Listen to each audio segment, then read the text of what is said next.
Before we begin, I'd like to ask you for a small favor. I'm working really hard to reach my goal of 1,000 subscribers. It's a truly important milestone for me. Please click the subscribe button on the channel. It's just one click, but it gives me massive motivation to keep making more videos. Thank you all so much. Marek gazed at the elegantly printed invitation, resting on his mahogany desk with a satisfaction that bordered on cruelty. Each letter embossed in gold on the thick cream paper was a tiny soldier in his private war. The next step in a meticulously planned campaign of humiliation. He was inviting his ex-wife, Ava, to his wedding. Not out of sentiment, not out of any residual decency, but out of pure, unadulterated malice. He wanted her to see what she'd lost. He wanted her to stand in the corner of his triumph, small and insignificant, clad in her cheap, worn clothes, remembering the days when she was mistress of the world he had built. Their marriage had imploded with a bang that still echoed in his ears. He'd been a rising star in the financial world, and she, he claimed, had been an anchor dragging him down. He'd accused her of lacking ambition, of her quiet nature, of her focus on their young daughter, Zosia, rather than his career and needs. When she left, taking only Zosia and 2 suitcases, he'd felt relief. He'd quickly replaced her with a younger, shinier model, Isabella, a woman who understood that her primary role was to look good by his side and never question his decisions. Now, a year later, his empire was larger, his home more imposing, and his future wife fit the picture of success perfectly. Eva, as he'd heard through mutual acquaintances, was barely scraping by. She worked as an assistant. She lived in a small apartment in the suburbs, the perfect victim. The invitation was like a precisely aimed blow. He pictured her face as she opened it, a mixture of shock, pain, and resignation. He imagined her standing at his wedding, alone, a shadow of her former self, while he raised a toast to his new, better future. Iwa clutched the invitation in her trembling hands. The gold lettering seemed to burn her skin. Every word was steeped in Marek's arrogance, his need for dominance. She felt the familiar chill of fear crawl up her spine. This wasn't an invitation. It was a summons to a public execution. She knew that if she didn't go, Marek would tell everyone she'd chickened out, that she couldn't bear to witness his happiness. If she did go, she'd have to endure his triumphant gaze, the pitying smiles of his friends, and the ostentatious wealth designed to show her how utterly she had lost. She looked at Zosia, sleeping in the next room. Her 6-year-old daughter was the reason she had left. The constant tension in the house, Marek's shouting, and his icy contempt had made Zosia withdraw, ceasing to speak, communicating only through drawings and silent gestures. Doctors called it selective mutism, a trauma that had stolen her voice. For Zosia, Ewa had to be strong, had to leave, even if it meant poverty and uncertainty. Tears welled in her eyes. She felt cornered. She wanted to curl up and disappear. She took a deep breath, trying to push back the panic. She couldn't let Marek break her again. Not now, when Zosia was starting to make tiny steps forward. The next day at work, she was distracted. Her thoughts circled the invitation lying in her purse like a small ticking bomb. She worked as an assistant to the CEO of one of the country's largest tech firms, Aleksander Stawski. He was a man of legend, a self-made billionaire. He was also an intensely private and aloof man. His office on the top floor of the glass skyscraper was a fortress. He was demanding, precise, and rarely showed any emotion. Eva admired his professionalism and was grateful for the job that allowed her to pay for Zosia's therapy, but she feared him, as everyone did. That day, she made a mistake. She mixed up meeting times, sending Aleksander the wrong schedule. When he summoned her to his office, her heart hammered against her ribs. She expected a frosty reprimand. She stood before his enormous desk, which offered a panoramic view of the city. Aleksander didn't look up from his documents. "Miss Edwa, I expect competence. This error has cost me valuable time. I apologize, Mr. President. It won't happen again. I'm a bit distracted today." Her voice trembled. He looked up. His eyes, usually sharp and analytical, paused on her face for a moment. He frowned, noticing the shadow in her eyes, the tension in her posture. It was unusual. She was always composed and efficient. Has something happened? His question was factual, devoid of warmth, but it was a surprise in itself. He never asked about her personal life. Iwa hesitated, but the pressure of the past few days was too much. The words spilled out before she could stop them. She told him about her ex-husband, the invitation, the humiliation that awaited her. She didn't mention Zosia. It was too painful, too private.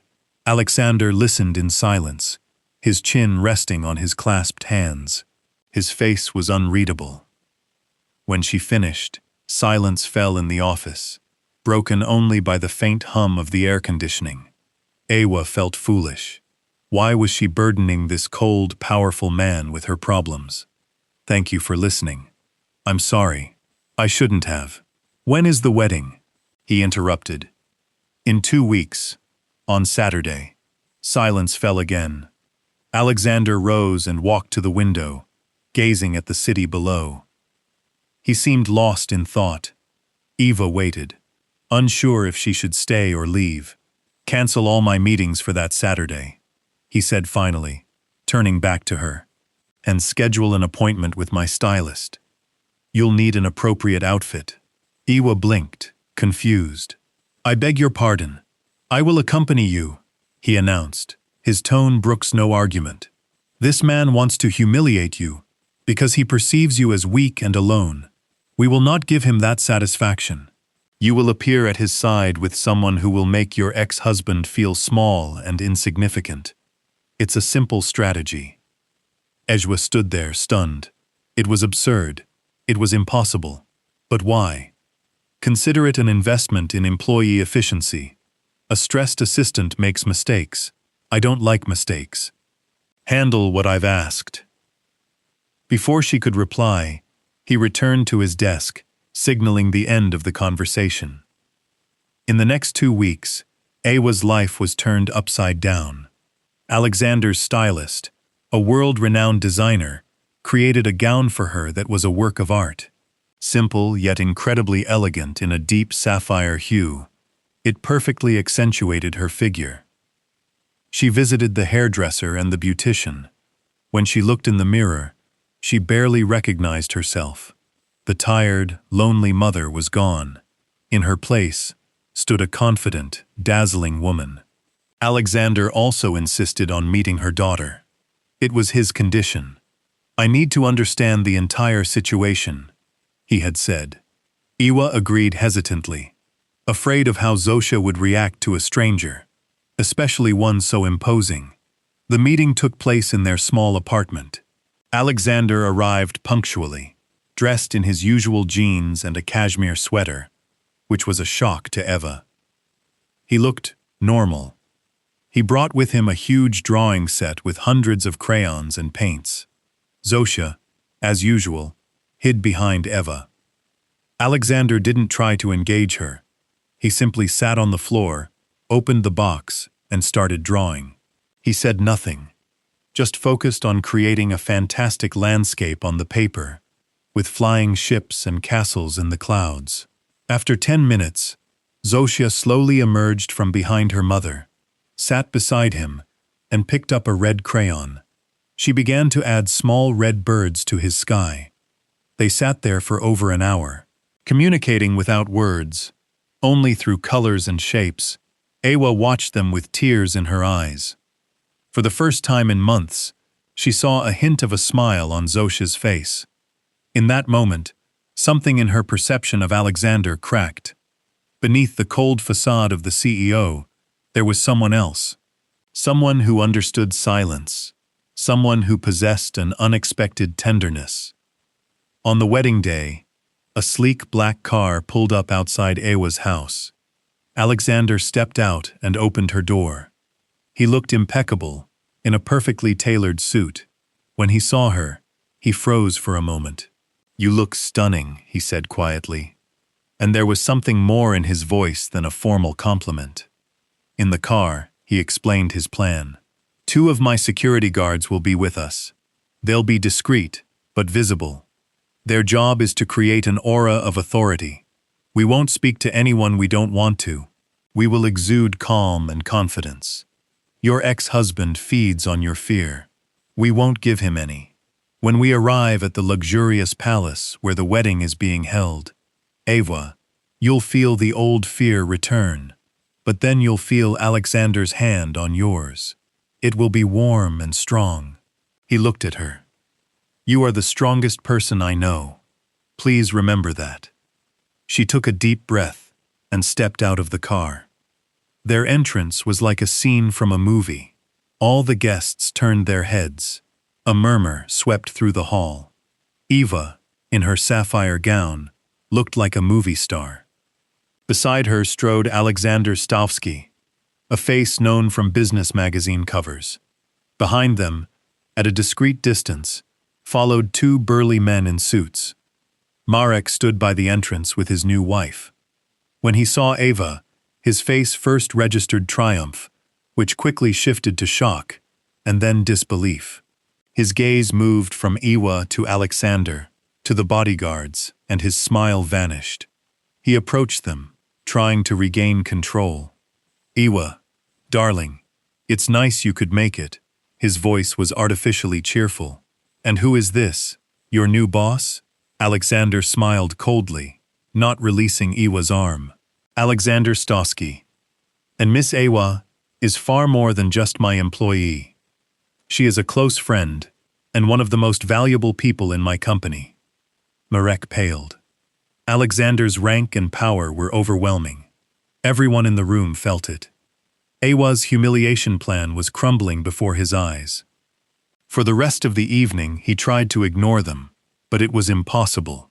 Everyone whispered, glancing in their direction. Ewa and Aleksander didn't need to do anything.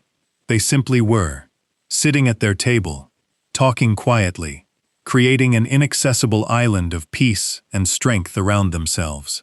The climax came during the toasts. The bride's father gave a moving speech. Then Marek took the microphone. He couldn't help himself. His ego was too wounded. "Thank you all for coming. I would like to toast my beautiful wife, Isabella, and I would also like to welcome a special guest, my ex-wife, Ewa. Life can be unpredictable. Some are blessed, others well. I'm glad you found time to see what true happiness looks like, despite everything. I hope you too will find luck someday." It was brutal, low, and public. Ewa felt all the blood drain from her face. She wanted to run, but then Aleksander stood up. He calmly walked over to Marek and, with a polite smile, took the microphone from him. "Thank you, Marek. Allow me to add a few words." His voice, calm and deep, filled the hall. Everyone held their breath. "You're right. Life can be unpredictable. Sometimes we mistake glitter for value, and material wealth for happiness. For many years, I made that mistake myself, but people like Ewa remind us what true strength is." He turned towards her. "Ewa is a person of extraordinary courage and integrity. She is raising a wonderful daughter, overcoming difficulties most of us can't even imagine. She does it with a dignity and strength that are the true measure of success. Therefore, I am proud to announce that starting next month, Ewa will take over as director of my company's newly formed charitable foundation, which will help children affected by trauma. Her annual budget will be 10 million. A deathly silence fell over the room, followed by applause. Marek stood as if paralyzed, his mouth agape. His attempt at humiliation had turned into his own downfall. He looked pathetic and petty compared to Aleksander's gesture and class. Aleksander handed the microphone to a stunned Marek, then returned to their table. He took Ava's hand and said softly, "I believe our mission here is complete." They left the hall, leaving behind a ruined wedding and a humiliated tyrant. In the car, Ava couldn't hold back her tears. They weren't tears of sadness, but of relief. She felt as though an immense weight, one she'd carried for years, had been lifted from her shoulders. "Thank you," she whispered. "You didn't have to do this. This foundation, this position. I had to," he replied, his eyes on the road. "I've been planning to establish a foundation like this for a long time. I just needed the right person to lead it. Someone with heart and understanding. That someone is you." He paused. "And as for your ex-husband, no one has the right to treat another person that way." That night, something shifted between them. The mask of the cold billionaire fell away, and Ava saw a man who, like her, knew the sting of loss and the ache of loneliness. In the weeks that followed, their relationship began to blossom.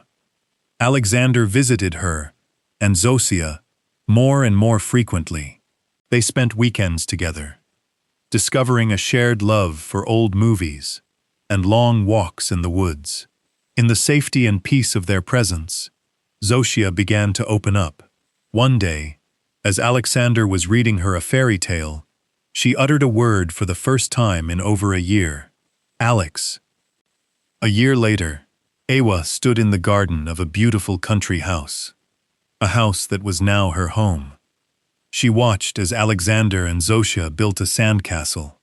The little girl laughed, her voice clear and joyful, as she told him about dragons and princesses. Aleksander looked up, and their eyes met. In his, she saw a love and a peace he had long sought. He, too, had found his redemption in her and Zosia. His money hadn't bought him happiness, but it had allowed him to protect those he loved and given him the chance to build a new family. Marek had invited her to his wedding to humiliate her. He wanted to show her she had lost, but instead, he showed her how much she had won. She had freed herself from a tyrant, found her own strength, and in the most unexpected place, discovered the love and family she had always dreamed of. True wealth wasn't measured in gilded invitations and opulent palaces, but in quiet moments of joy, in the sound of a child's laughter, and in the warmth of a loved one's hand. And that was a wealth no one could ever take away from her.